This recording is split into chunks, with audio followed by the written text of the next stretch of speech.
অতীতের মতো সামনের দিনেও কৃষি উৎপাদন এবং খাদ্য নিরাপত্তায় বাংলাদেশের পাশে থাকবে জাতিসংঘের খাদ্য ও কৃষি সংস্থা FAO।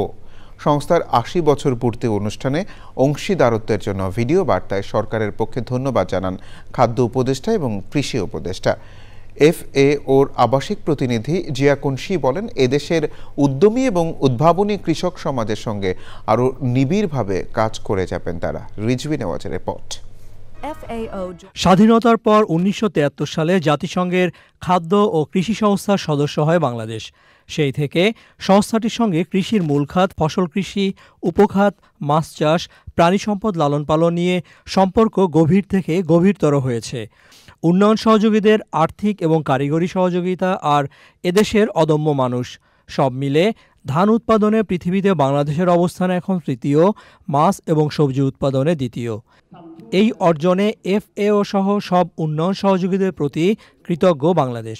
Together with the FAO technical expertise, we have achieved the transformation in our country's agriculture from subsistence to a more sustainable and commercial system, facilitating food security for all. FAO is always with us as a trusted partner. Among many pivotal initiatives, FAO support was crucial in establishment of our FPMU Food Planning and Monitoring Unit and its development.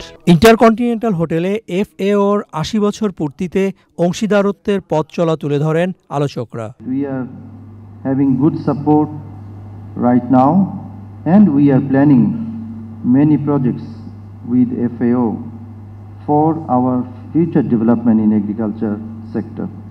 Esteemed representative, আমাদের অংশীদারিত্ব কেবল ৫০ বছরের পুরনো নয়, বরং আমরা বলতে চাই এটা ৫০ বছরের শক্তিশালী সম্পর্ক, এবং আমরা এই অঙ্গীকার করছি যে বাংলাদেশের সঙ্গে সম্পর্ক আরও দৃঢ় হবে।